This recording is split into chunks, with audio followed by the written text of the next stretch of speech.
Ladies and gentlemen, welcome to tonight's live stream. I'm your favorite content creator here at crossexamine.org, Jorge Hill, and I am here to bring an awesome guest today. But tonight, we have our second favorite content creator here for Cross Examine, and that is Phoenix Hayes. How you doing, Phoenix? Hey, I'm good, Jorge. Second, I don't know if I'm willing to accept Yeah, that well, term yet, we're but gonna have to. Maybe we need to open up a poll, but I don't have the polling set up for all tonight, right. so You that's definitely going. have a lot more content to Yeah. back up Well, your you're gonna position. catch up soon. I do tell you, we have the number one favorite guest here at Cross Examine when it comes to pro-life apologetics, and that is our friend Scott Klunsendorf, which now is my neighbor. So I actually was hanging out with him last night, and we were talking a little bit about everything. But tonight we want to be able to focus on the topic at hand, which is how to debunk the pro-abortion claims without being a jerk about it. And while we were in the green room, we were talking about how this is a common thing. We kind of beat people upside the head with the arguments sometimes, and sometimes we assume malicious intent to everyone that don't align with the biblical position on life, because that's how we're going to set it up. And that's why we have Scott. Scott, by far, is the most articulate, the best pro-life defender here in the nation, and that's why we want to invite him in, and we want to be talking about this topic, and also we're going to be showing you later on an opportunity that you cannot pass up. But now with us is Scott. How you doing, Scott? Hey, doing well, Jorge. Phoenix, good to see you. Yeah, you too. So glad you could join us tonight. I know that you've got a pending appointment that you've torn yourself away from to be with us tonight.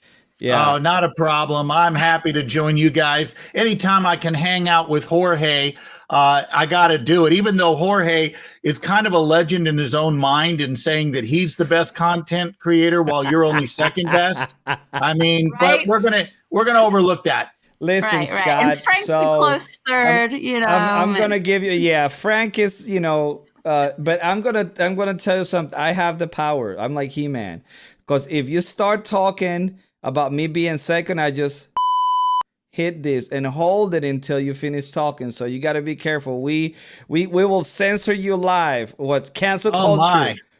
Full speed. Okay. Yeah. So right now I do want, because some people don't know you, Scott. So I want to make sure that people get to know you. So I want you to give us your superhero origin story, how you came to be where you are in the discipline of apologetics, and especially in the defense of the unborn. How do you come to be one of the leading speakers on this very important topic?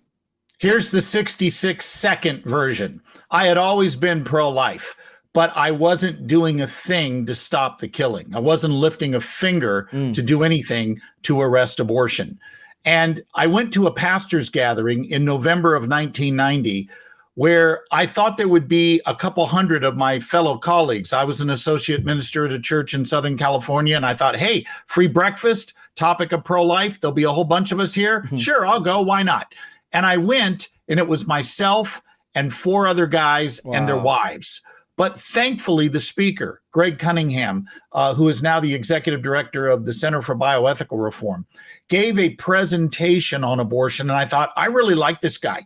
He's intelligent. He's a lawyer. He had worked in the Reagan administration. He had been in the Pennsylvania House of Representatives. He knew how to argue his case. And I thought, I really like what this guy's doing here. But then he did something that changed my life forever. He showed an 8-minute video depicting abortion.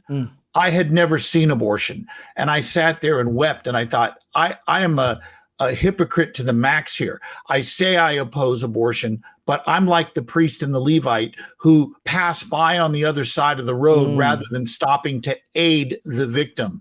And so that day I went home and I took that VHS tape he showed in 1990. By the way, for your listeners, VHS tapes were these rectangular deals we used to show videos on.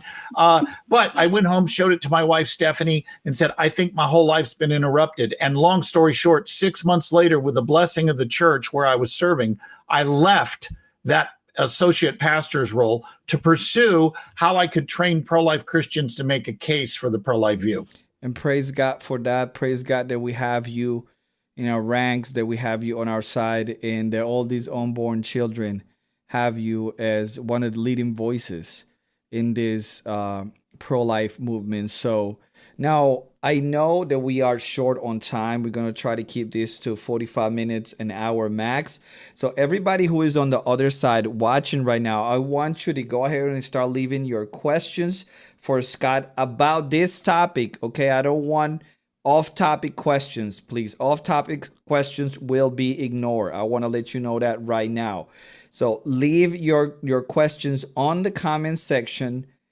Make sure that you put the word question in all caps, okay, and then your question, so I can identify them and bring them on the screen and ask Scott your questions, because we do want to be able to bring these scholars to you so you can get your questions answered. Now, I'm going to give it to Phoenix, because Phoenix have a few questions for Scott as well. Phoenix? I do. Hey, so before we get into that, one of the reasons why we're doing this is because we are running Scott Klunsendorf's upcoming course. We'll tell you way more about it toward the end after we've hit some of these key questions and we've debunked some myths. But what got me connected with Scott and his ministry in the first place was I have the pleasure of, when I'm not working on cross-examine stuff and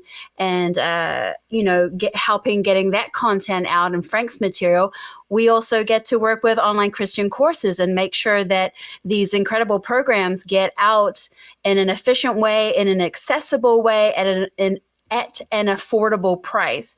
So I got connected with Scott and his work by being able to go through those lessons and see how to market it and present it as best we could. And it's just been a mind-blowing, mind-opening experience. So I'm so excited to have him here and to, shoot these questions at him. And I look forward to us being able to show you a little bit about this incredible 10-week course that we have opening up in 1 week. And we still have spots available for you guys to jump in, but I'm getting ahead of myself. Jorge will walk us through a little bit more of that later. So, okay, rewind. We're about 6 months down the road since Roe v. Wade got overturned. Scott, isn't the work done now? Like at the federal level, it's no longer being a blanket, you can get this done. So that's a win, right? Can't we? What more is there for us to do? Because I know a lot of Christians are kind of still sort of resting on that victory, maybe. Well, it's certainly a win that Roe v. Wade was overturned. But let's be clear about the overturning of Roe v. Wade in terms of what it did. Overturning Roe v. Wade did not, and I repeat, did not make abortion illegal. It also did not place any new restrictions on abortion anywhere in the country. All it did is, by reversing Roe v. Wade, the Supreme Court said the federal courts are no longer going to hold a monopoly on federal abortion policy. We believe, the court said, through the majority opinion, that it was wrong 50 years ago for the federal courts to co-opt the abortion issue, take it away from the legislative and executive branches of government, and say to the American people, only the courts will decide abortion policy. Reversing Roe reversed that bad decision. It did not make abortion illegal. In fact, far from the fight being over, the fight now can finally begin. Yes. Because as long as the federal courts have absolute jurisdiction over abortion policy, the voters, you and I, the American people, have very little say in the issue. Now we do. Now the fight is beginning. State by state, you're going to see abortion policy go one way or the other. And if anything is true, it's this: the worldview assumptions that make abortion plausible to millions of our fellow citizens remain deeply entrenched in our culture. And they are not going to go away until equipped Christians are ready to challenge those worldview assumptions and present a persuasive case for life. I tell people all the time now, we are all pro-life apologists now. The days of thinking we can leave this to professionals who make arguments on TV, who show up on Fox News or wherever they can get on, the days of believing they will carry the water, forget it. Every one of us individually who have a Christian biblical worldview needs to know how to communicate that biblical worldview on the issue of pro-life.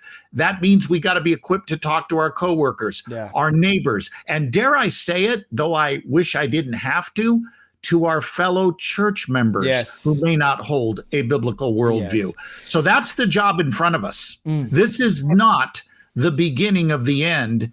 It is perhaps the end of the beginning, but we have only reached the starting point of the fight to end abortion. Well, and it's a great opportunity that we have now to be able to start a movement of change with this new opportunity that the Lord has brought to us to see Roe versus Wade overturned, in people like you training other people. This is very important. You say something that is crucial. We have to have the ability to intelligently present arguments. Not just people like you, not just people like me or Phoenix or Frank, but all of us, not only to the people on the other side of the political spectrum, but the people on the other side of the pews as well. So with that being said, Scott, give us an example of an argument that you would give to start a conversation about pro-life. Being pro-life. No, this is very good. I'm glad you've raised this, because pro-lifers don't just assert their view, they argue for it. Now, an argument is a particular thing. An argument has premises and a conclusion, and arguments can be evaluated for soundness and validity. So what is the pro-life argument? Here it is. Premise 1, it's wrong to intentionally kill innocent human beings. Premise 2, abortion intentionally kills innocent human beings. Conclusion, therefore abortion is wrong. It's wrong to intentionally kill innocent human beings. Abortion does that, therefore it's wrong. Now, notice, Jorge, notice, Phoenix, that argument can be evaluated for soundness, meaning, are the premises true? It can also be evaluated for validity. Does the conclusion follow logically? If the argument passes the validity and soundness test, you are obliged to accept it. In other words, it's a good argument, and intellectual credibility requires you to line up with it. It's not going to work for opponents to say, well, you're a man. Who are you to talk about abortion? Or you're just imposing your religious view, or that's just your personal view. No, all of those things are smokescreens. You've got to deal with the actual argument. And the first thing we teach people in a pro-life apologetics course, like the one we're going to talk about tonight, you have got to stick to your argument. That argument we just went over, we codename it the syllogism. You've got to stick to your syllogism like glue, because if you do not, people will constantly change the subject. They'll want to make it about you, not the argument. And it's arguments that are either sound or unsound, valid or invalid. Attacking a person isn't going to do the hard work of refuting an argument. So first and foremost, as pro-life apologists, we have to set the ground rules. This is about an argument, not about persons. I love that you make that point, because so many people think that this is a religious issue. And if I'm not religious, you can't use any kind of argument to debunk my position. It's my independent choice. And I love that your approach to this doesn't even it doesn't lean on any religious backing, although of course, what value does life have other than the value that God gives it? So the whole thing collapses on itself as we know, we go through that. But you're making a very important point, Phoenix. And if I could just jump in here, people love to dismiss arguments, specifically the pro-life argument. They love to dismiss it by saying, oh, that's just a religious argument. Look, arguments are either sound or unsound, valid or invalid. You cannot dismiss an argument by calling it a name, religious. You got to do the hard work of refuting it. Now, I get why the culture does this. Our culture has bought the premise that truth can be known in the hard sciences, but never in religion and ethics. Religion and ethics, according to our cultural mindset today, involves subjective passions or feelings, not things we can know to be true with a capital T. Well, that's simply false. There's lots of things we can know to be true outside of the hard sciences. I'll give you just a few. In order to even do science, you have to believe that your mind can make accurate contact with the outside world. That's a philosophical concept that science presupposes, not a scientific truth we investigate empirically. You also have to believe that we ought to report our findings honestly. That's a moral issue. You don't measure that empirically. So the culture is mistaken when it thinks there can be no truth outside of science, and especially no truth when it comes to religion. It's completely Absolutely. true. And then ironically, now the churches, the cowardly churches, are saying, so the culture saying it's a religious issue, I don't have to bow to it. So many churches are now saying it's a political issue, we don't have to discuss it. Oh, it's a political football. Exactly right. It's a hot potato. The church says, we don't want to touch this. It's political. Politics says we don't want to touch it. It's religious. And therefore, nobody has to take responsibility for stopping the killing. Right. And this is one of the things that we talk about it here at Cross Examine a lot, is the whole idea of legislating morality, right? They say, okay, because the pro-life movement is led by us Christians, Catholic and evangelical, right? Christians, then you're trying to impose your religion on us. But when it comes to laws, all laws legislate morality. How would you go about telling someone and explaining this reality to someone who says, hey, I don't want you to impose your religion on me because I live in a country who is secular in terms of their politics? All right, couple of things. Number one, the only thing we can legitimately legislate is morality, because otherwise we're taking away people's freedoms based on the preferences and whims of lawmakers. The only thing you can legitimately legislate is morals. Secondly, notice that their objection assumes the unborn are not human. Does anybody claim that laws against spousal abuse unfairly legislate a particular religious view, or that laws against child abuse do that? No, they only argue that way on abortion. Why? Because they assume the unborn are not human. They haven't argued for it. They're just assuming it. This whole idea of, oh, we can't legislate something because religious people happen to believe it is bunk. Was it wrong for abolitionists in the 1860s to legislate against slavery because their religious view told them that all human beings, including the black man, bear the image of God?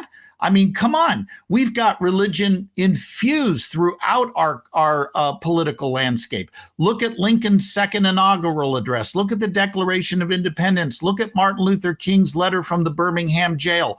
All of those important historical documents point to the fact that there's a transcendent grounding point for human rights and human morals, and we ought to recognize it and get in line with it. So this idea that we can't legislate morality, that's just somebody imposing their particular view. It's not something based in the founding documents of this country.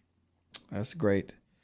And this is part of the linguistic control that the pro-abortion side has, right? Because they never say pro-abortion. In fact, you see those slogans, not pro-abortion, pro-choice. Mm-hmm. And this is a nation built on embracing freedom, embracing the freedom to choose, the freedom to speak, and so on, right?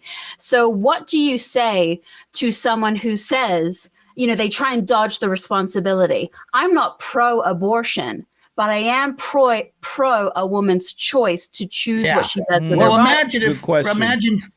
Imagine if I said to you, Phoenix, I personally oppose spousal abuse, but if you want to beat your spouse, I don't think I should impose my view on you. Or Right. I personally oppose slavery, but if you want to own one, the government shouldn't get involved in that question. I mean, we would immediately recognize how utterly foolish the statement was. And yet when it comes to abortion, as a colleague of mine puts it, the country's collective IQ seems to automatically drop 80 points and they're no longer able to morally reason anything. I mean, this is nonsense. When it comes to how we treat human beings, this is not a matter of personal liberty. We're not free to go beat someone else just because we want to. There are rights that accrue to that individual that transcend freedom. Freedom in this country is, as understood by our founders, was never freedom to do whatever I want without any regard for moral principle. It was freedom to do what would help the nation flourish. That's a very different concept from our radical individualism that we have today. That is Absolutely. a good answer. I got questions from the audience and they're coming in fast. So we're going to try to just do quick answers to these questions. I know some of these are complex. So we're going to try to do our best to answer them, but we might not get to all of them. I actually want to start with one that you kind of alluded to the answer of this, and it comes from Jeremy Deegan. And he says, hey, I'm so sick of hearing that I don't get a voice because I am not a man. I know how to answer this, but I don't know how to answer this without sounding like a jerk. Please help. Well, there's nothing wrong with being a little bit snarky here, all right? Look, arguments don't have gender. People do. And by the way, don't pro-life win arguments as because it was decided by 9 men. Good point. This is a bogus argument. It's what we call an ad hominem attack. Right. You attack the person rather than the argument. Arguments stand or fall on their merits. In fact, everybody watching right now, if you forget everything else that we say here tonight, I want you to remember this sentence, even if you have to get a piece of paper and write it down. Here it is. Arguments stand or fall on their merits, not the people making them. So you aren't going to get anywhere attacking somebody because they're male. You've got to do the hard work of refuting that pro-life syllogism that it's wrong to intentionally kill innocent human beings. Abortion does that, therefore it's wrong. Attacking me or anyone else for their gender is not going to do the trick. That's good. Got another one here from ML. She said, how do you go about convincing someone that the fetus is a person? Because this is one of the tactics that the pro-abortion side uses. And now, of course, they went from the fetus is not human to the fetus is not a person. So they went to the language of personhood because science is completely against them. So how would you go about convincing someone that the fetus is a person? Well, first of all, let's get clear on the ground rules here. Who has the burden of proof if someone makes the claim that the unborn are human, but they're not persons? And the answer is the person making the claim has the burden of proof. So you, the pro-lifer, ought to look at this person who's making this claim and say, tell me, have you ever met a human that wasn't a person? How could there be such a thing? Make them do the hard work of defending their own claim. But usually what they're trying to say is that what gives you a right to life is that you have an adequate level of a particular cognitive process, like self-awareness or having desires or the ability to feel pain, something of that nature. And whenever they bring these things up, the first question you should ask is this: why is that particular trait decisive? Make them do the work of arguing why that is what's decisive and not something else, like, say, having a belly button that points out rather than in. Make them do the work of saying why desires matter or consciousness matters. Then secondly, and this is key, show them that their argument is going to prove way more than they want it to. For example, if we say that consciousness is what gives us a right to life, what do they mean by that? Do they mean actual consciousness? Then that means when you're sleeping, you're not a person and we can kill you. Or you're in a do coma. They mean immediately exercisable consciousness? Well, in that case, you're okay when you're sleeping, but not when you're under anesthesia during surgery. Or do they mean having a particular kind of nature that gives rise to consciousness? Well, that would then protect you when you're sleeping and while you're having surgery, but it would also protect the unborn because they too have a particular nature that gives rise to consciousness. Yes. They just can't yet immediately exercise it. But here's the big point you want to score with people here. If you're going to link human value to traits that none of us share equally and that may come and go in the course of our lifetime, you have no basis for human equality. And here's why. Wow. Think of all the people watching right now. Think of just the three of us. Let's just take the three of us right now. Are the three of us equally self-aware at this moment? The answer is no. Are we all equally physically developed? The answer is no. But if Planned Parenthood is right that we can destroy a human fetus because it's not as developed as we are, if development is what gives us our value and right to life, and you have more of it than me, Jorge, you're a greater person than I am, you have a greater right to life than me, and human equality is out the window. Pro-lifers have a better answer. We're not equal and valuable because we're persons. We're equal and valuable because we all share the same human nature. And human nature does not come in degrees like consciousness, like self-awareness, like viability, like the ability to feel pain.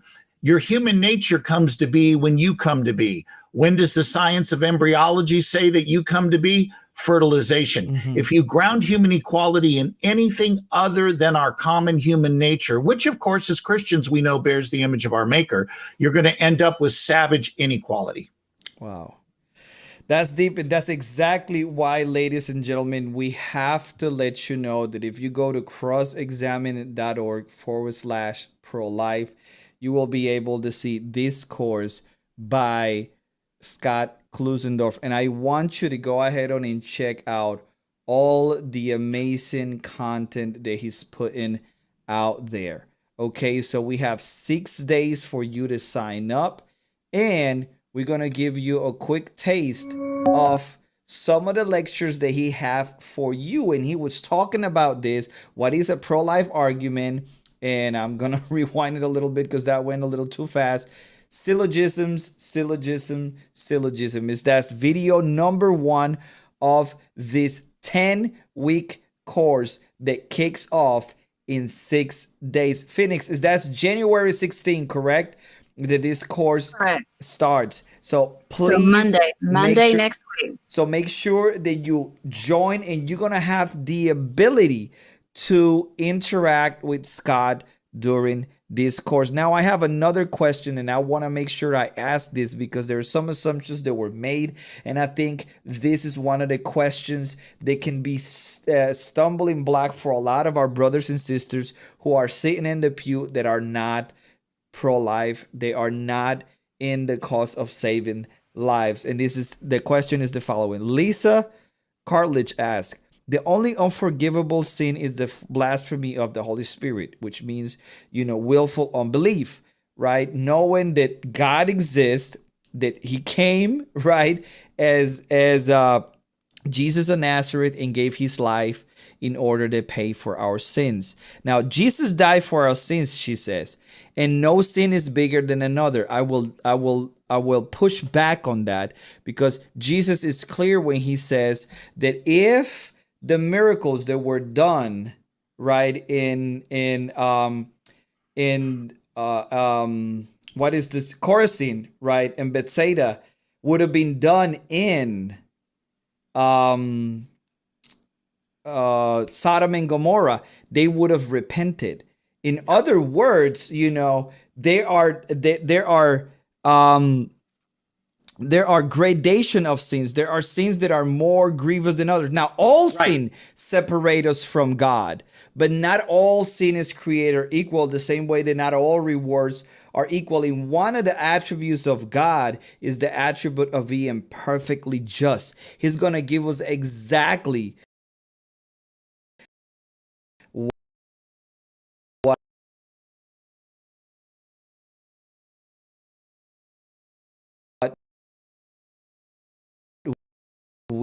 we deserve in terms of that. So now I'm in a process how to solve. Yeah, Right? This is very important for us to think about, because again, there is an assumption in the question that all sins are right. equal. You know, Yeah, let me address that. Go ahead. First of all, scripture is clear that all sins are not equal. Proverbs 6 speaks of sins the Lord hates. And one of those sins is hands that shed innocent blood. Right. Does that sound like our syllogism we just talked about? You bet it does. But here's where people, specifically a lot of evangelicals, get confused. It's true that we all equally share a sin nature. In other words, we inherited that sin nature through our first parents, Adam and Eve. And their federal guilt, their sin nature, was passed on to all their descendants. We are all by nature, Paul says in Ephesians, rebels against God, objects of his wrath. We are justly deserving his wrath because we have sinful natures. However, just because we all equally share a sinful nature, it does not follow that the evil acts that spring from that nature are morally equivalent. Some things are worse than others. Stealing a pencil is not the same as decapitating a toddler for fun. There is a difference between those two. And when it comes to abortion, I would say this: anybody who says they're a believer, but that it's no big deal if they have an abortion because God treats all sins as being equal, I would say that person who approaches sin that flippantly is not truly a believer. True believers do not want to make peace with sin. Though they will be imperfect in doing so, they will run from it. They will make mistakes. They will fall flat. They will have besetting sins in some cases. They may fail a million billion times, but they never say in their hearts, oh, it's no big deal that I'm doing this, because after all, sin is sin. That is the language of an unbeliever, not a believer. Yeah, for sure. While we still have a couple of minutes left, I wondered if you could quickly debunk a couple of common myths. So I'm going to shoot them at you as quickly as possible. Sure. We'll see how we go. So one of them is fighting to outlaw abortions won't end abortion. It will end safe abortions. What do you say to that? Well, first of all, outlawing all rape doesn't end all rape. Should we legalize rape? Outlawing spousal abuse doesn't stop all spousal abuse. Should we legalize it? I mean, this is a silly, silly argument. By the way, the idea that somehow we can't stop all abortions, that may be true, but we can stop most. In fact, the state of Texas over a year ago essentially banned all abortions after 6 weeks. And what you ended up with is the abortion rates plummeted in that state. The law was actually quite effective at deterring behavior. Now, does that mean there won't be people who skirt the law? Of course there will be, but that's going to be true of any law, not just laws against abortion. Yeah, exactly. Perfect answer. So the other one that is coming up, I'm seeing in the chat too. Well, there's two. So I'll give you the first part, and I know you've heard them all before. First part is, what will outlawing abortion place unnecessary risk on women who cannot carry the child? Like either it's an ectopic pregnancy, sorry, I know I'm saying that wrong, or it's a young child that's in a situation where they've been raped and they're too small to physically carry the infant. What do you say to those kinds of excuses? Those are two very different concerns. So let's take them one at a time. First of all, ectopic pregnancy is a life-threatening issue where if the pregnancy is not stopped, the mother likely will die because the embryo grows in the fallopian tube. She hemorrhages to death as that tube bursts as the child grows. And so if you're a pro-life doctor, what do? Do you do nothing and let two humans die? You can't save the child at that point. He can't live in that pathological environment, and we don't have the means to transfer him. So we can't save him. So do we also decide we're not going to save the mother? No, we act to save the one life we can. That's the greatest moral good we can do. Because, and right away, of course, people say, well, that's abortion. No, it's not. Remember our syllogism. Abortion is the intentional killing of an innocent human being. Is that what we're doing here? No, our intent is not to kill the child. Our intent is to save the mother. And the only way we can do that is to end the pregnancy. That is an issue where we foresee the death of the embryo, but we don't intend it. With abortion, we both foresee the death of the child and we intend it. Regarding rape, here's the simple question. How should a civil society treat innocent human beings who remind us of a painful event? Is it okay to kill them so we can feel better? Notice the whole objection assumes the unborn aren't human. Can we kill a toddler whose father was a rapist if it makes the mother have better memories? Of course not. Now, this doesn't mean we shouldn't care for the mother. This doesn't mean we don't show empathy and shower her with love and assistance. But as an excuse for intentionally killing an innocent human being, we don't get to kill people just so we can feel better. And what if the mother happens to be a young girl who's been raped? Like we're talking 11, 12. She's someone who's fertile at a young age. Well, let's talk just straight moral reasoning here. Does hardship justify intentionally killing an innocent human being? Now, if it's a case where the child, her life is in danger, well, then we have a decision to make. First, we're going to have a doctor that will do his best to treat both the mother and the child as patients. But let's assume we cannot save the mother, as in the case of ectopic pregnancy, without ending the pregnancy. Well, again, our intent here is to save the life we can save, not intentionally kill the one we want to. So again, the question comes down to, does hardship justify homicide? As soon as you start framing these objections as, does this work as a real valid reason for intentionally killing an innocent human being? Once you frame it that way, the moral complexity starts to disappear. Right.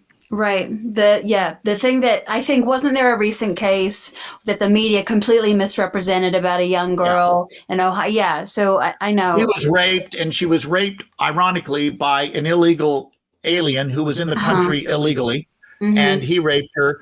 But there never was proof that she was going to die if she did not have an abortion. In fact, doctors are very clear that they are unaware of a case where we must intentionally kill a fetus outside of ectopic pregnancy to save the mother's life. There may be cases where you have to end the pregnancy that I'm overlooking here, but in most cases, we can act to save both the mother and the child, and we can manage both as patients. Right. That's good. Yeah. And then here's another one.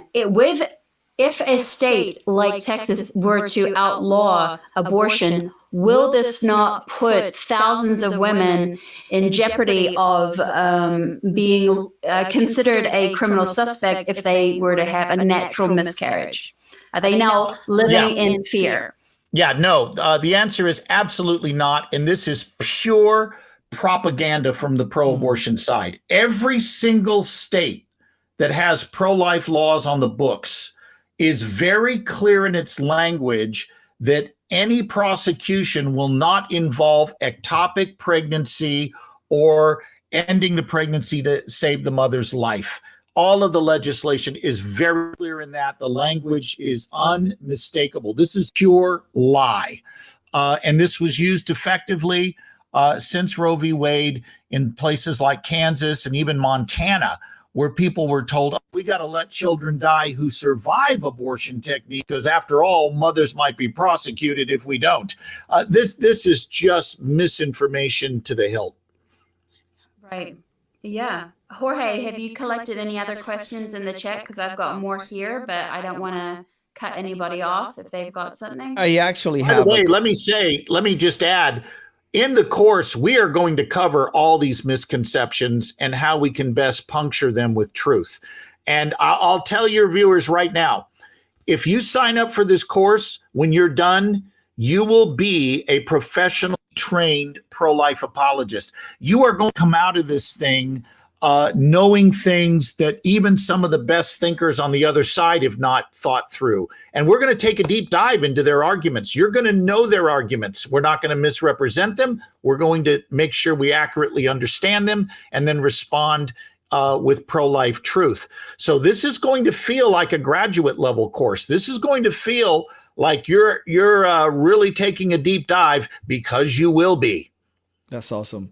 So make sure you go to crossexamine.org/pro-life if you want to have access to these, and go ahead and save your seat because we start next week. I got Rick McCleary here says, the course is fantastic. I took it last year and it empowered me to share truth. So this is exactly the kind of results that we want to hear. We want to hear from people saying this. Actually, we have Nikki. Nikki was doing a great job interacting in our chat on YouTube, and she says the following. She says, my dad is an atheist and he became pro-life last year based on the arguments. And we see this happening over and over and again, where people who have different worldviews from ours come to be pro-life based on the arguments, and it's the pro-life position that bring them to the foot of the cross and not the other way around. And that's a beautiful thing to see, and we want to make sure that this continue to happen. That's why we want you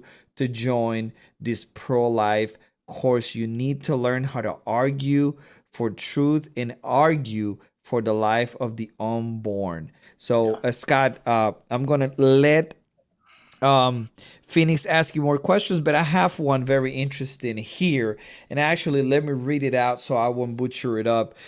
Stacey Abrams, right? We both from Georgia now, right? We both live here in the state of Georgia, and she claimed that there is no such thing as a fetal heartbeat at 6 weeks. It is a manufactured sound designed to convince people that men have the right to take control of women's body. Is this true that there is no heartbeat at 6 weeks? And let me tell you, these are the people who are running to run our country.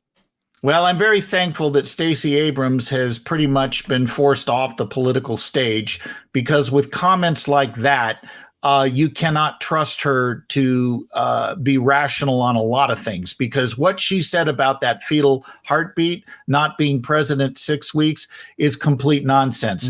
We can use a Doppler to measure fetal heart rate, and that Doppler starts picking that up as early as 5.5 weeks, and sometimes even earlier. So the idea that there's nothing there at 6 weeks, that's just nonsense.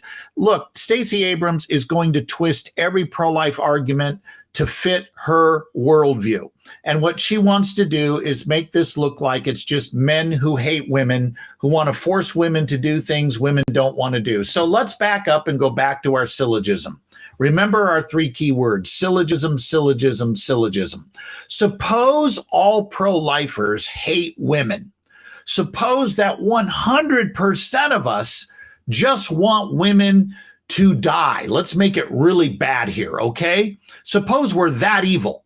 Could our argument for the pro-life view still be valid and sound? And the answer is yes, because arguments, remember what I told you, stand or fall on their merits, not the people making them. Stacey Abrams was trying to dismiss the pro-life argument by judging the motives of those advancing the argument. She didn't want to do the hard work of actually refuting it, so she simply lied. Wow. Tell us what she really did, Scott. Don't mince any words. Yeah. No, I'll just get right to it. Yeah. Yeah, I believe she also proposed it as an adequate solution to inflation too, didn't she? Oh, yeah, she did that. Yeah. Phoenix, do you have any more questions? I do have a couple of others. Let me see. Okay, yeah, the abolitionists. So some people say that we have to fight to completely ban abortion, and that anything less would be an evil compromise. What do you say to people who have an all or nothing approach to this? Well, you just condemned William Wilberforce because slavery was eliminated incrementally in the United Kingdom, Not good enough, Wilberforce. Not overnight. In fact, the comeback is, well, Wilberforce worked for the immediate abolition of the slave trade. Well, abolition of the slave trade was an incremental step in the total view of trying to make slavery outlawed altogether. So that's not going to work as a comeback. Look, in terms of who wants abortion outlawed completely and who doesn't, all pro-lifers are abolitionist in principle, meaning we all want total protection for all unborn humans. There's no dispute about that. The question is, what do we do when that's not politically possible? Do we go ahead and try to do the greatest good we can and save some lives, or do we just decide we're not going to save anybody because we can't save everybody? So pro-life incrementalists are trying to advance two strategies at once. We're trying to make sure all unborn children end up protected in law, but while we wait for that, we're going to save as many as we can. And that's not compromise, that's good moral thinking. We're working to limit the evil done rather than sit by and save no one while we wait for a day that may be years in the coming. Wow. I totally agree. And I found this so shocking because I thought, aren't we all abolitionists at heart? Of course. There isn't Yeah. a them or Of course. us. Yeah. And what a lot of abolitionists do is they confuse God's absolute moral authority and moral power with political power. Look, God is all powerful in that he is sovereign and controls everything. He is the sovereign judge of the universe. But it doesn't follow from that Christians have his absolute power in every realm of life. That is not a biblical view. So a lot of people confuse God's sovereign power with our political power. And the truth is, we don't have absolute political power. In fact, many times we're forced to operate from a position of weakness where the best we can do is limit the evil done for the moment while never giving up on working to protect all children. That's great. I do have a quick question here. We got do you want to Michelle. Deliver this question that just came up? I got Michelle. Yes, she says, isn't the line blurred when moms claiming natural miscarriages actually committed self-chemical abortion? Well, those are two different things. Look, a woman who naturally miscarries is not committing an abortion. A woman who has surgery to intervene in an ectopic pregnancy is not having an abortion, because in both those cases, there's no intention of killing an innocent human being.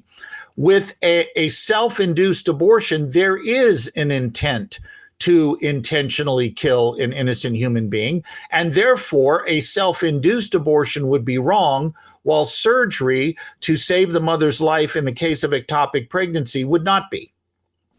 So I suppose the question is, how do doctors determine the difference? Well, we're going to have to trust that they're competent on this. I mean, I think it's fair to say that a properly trained OBGYN should know when a pregnancy can be saved and when it cannot. We have a doctor that is a volunteer speaker for us, and she is an OBGYN, and she said, listen, we know when a pregnancy is going to traumatize the mother and put her life, not her health, but her life at risk. We know this, and we know the proper steps to look for, the signs to look for, and we're not flippant about this. So I think this is something doctors are qualified to judge. And could there be a rogue physician out there that just wants there to be a lot of abortions, and so he misstates the facts? Well, there might be, but I'm not prepared to say that's true of the majority of them. Right. You'd have to give evidence that that were the case. Right. I got a great one here. What this questioner is asking is, can the doctor confidently determine if a miscarriage was natural or induced by the actions of the mother in some way?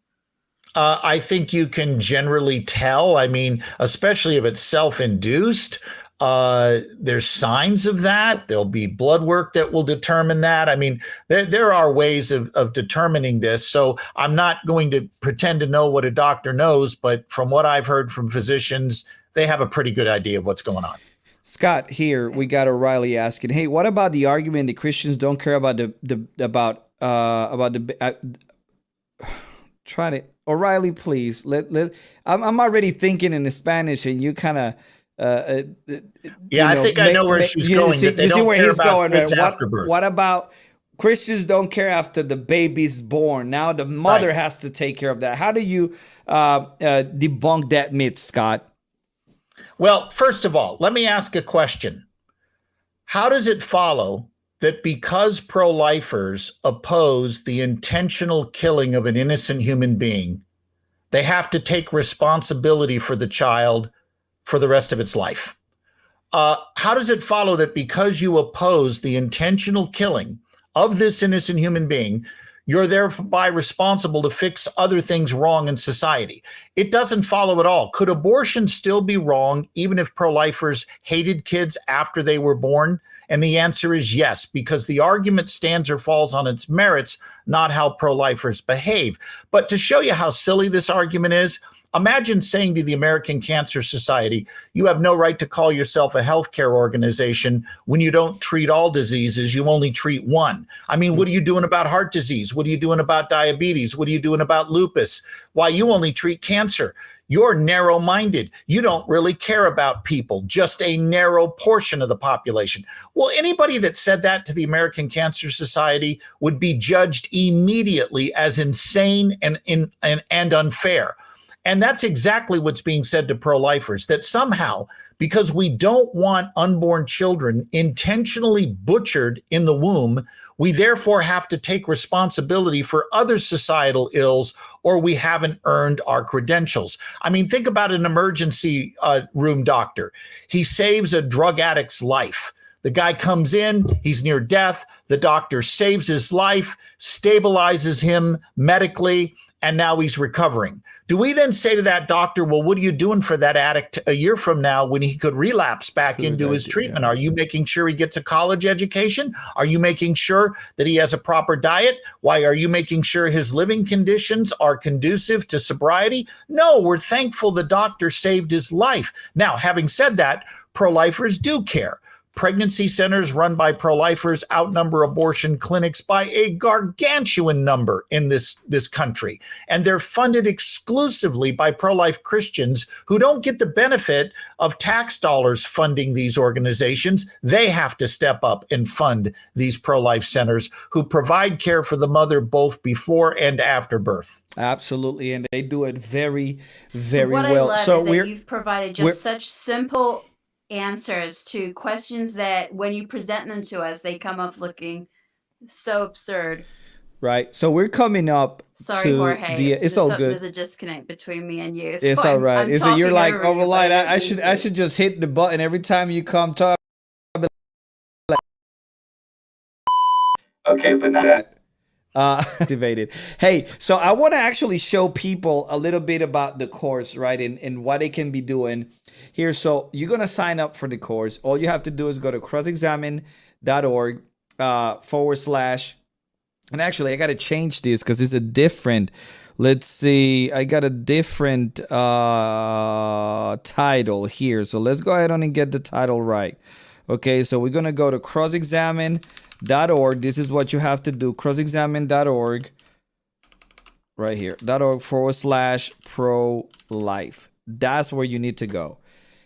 You're going to be in this page here, and you're going to be able to see everything that you're going to be getting on the course. You even going to get a quick promo from Scott Klunsendorf, our guest tonight.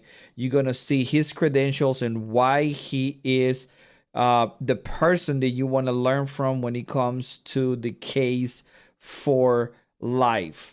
Now, I'm going to give you a quick overview of what the platform, the educational platform looks like in onlinechristiancourses.com. So you're going to come over here and you're going to sign up for the Zoom sessions with Scott. You have several parts on each lesson each week. So you have 1A, what is the pro-life argument? Syllogism, syllogism, syllogism. 1B, what is abortion? Defining our terms. Why? Because we have to speak about this with clarity.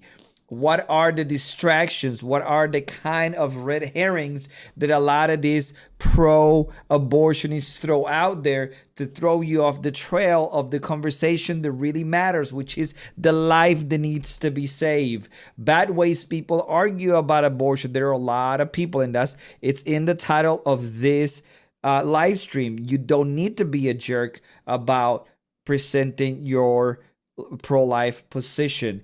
We're gonna be having round table discussions. There's a video about that, and then you're gonna have a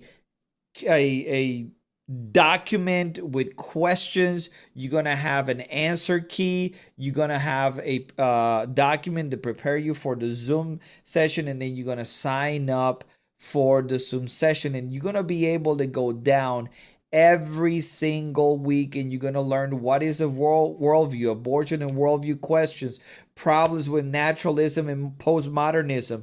How do we walk away from this idea that truth can only that we can know truth, and now we think that truth only comes from the hard sciences. I mean, Scott is going to give you a deep dive into the pro-life position and how to argue for it, so you don't want to miss it. Make sure that you go to crossexamine.org/pro-life, sign up for the course. We're kicking it off January 16, which is next Monday, so you only have a few days left. And remember that these courses are limited in space. In other words, when we make these courses available to you, we make sure that we keep the group small so you can have one-on-one time to discuss this with the instructor. And in this case, the instructor is Scott. Scott, make sure that you let people know, because I am trying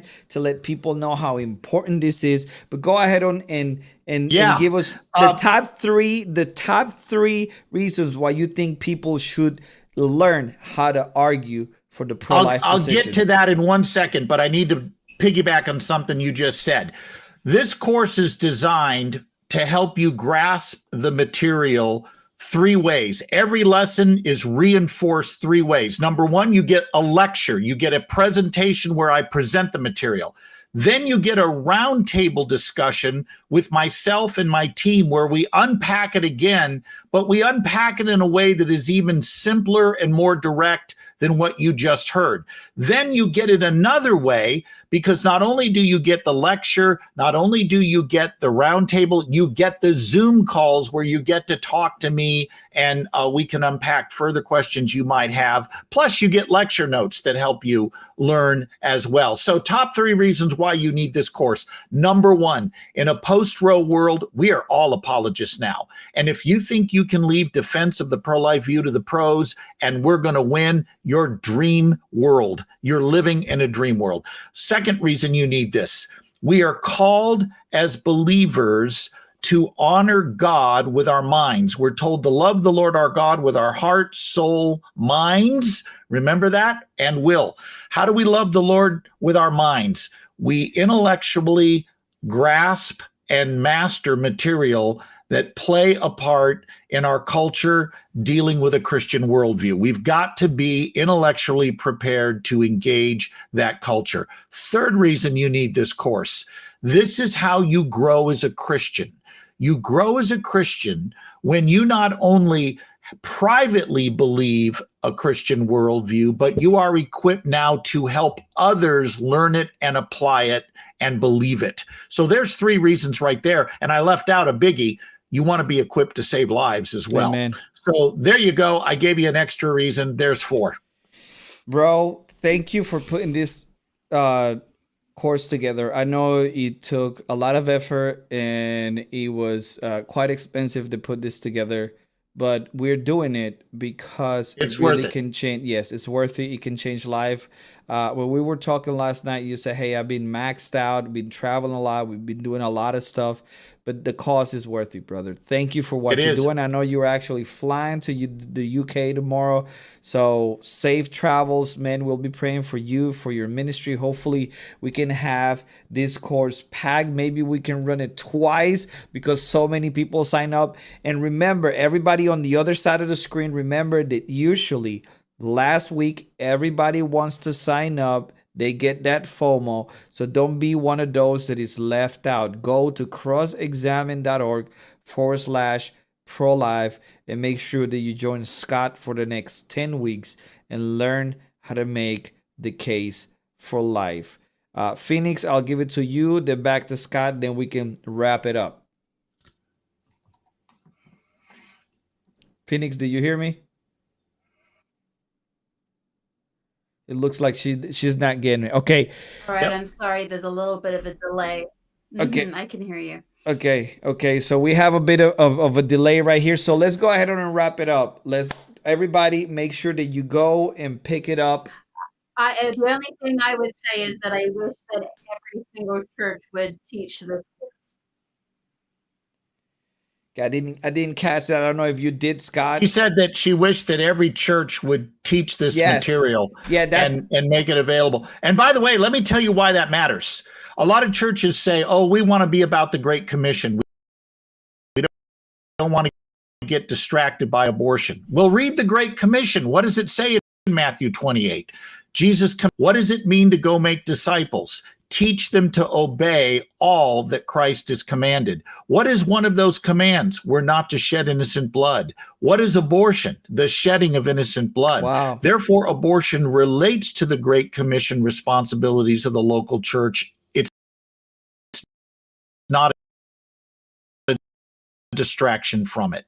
There is a better way to put it, brother. Us tonight. Thank you for putting this. Thank both course of you. together. Absolutely. Phoenix for co-hosting tonight's live stream, and I hope to see you all soon here again. God bless you. Y'all have a good night.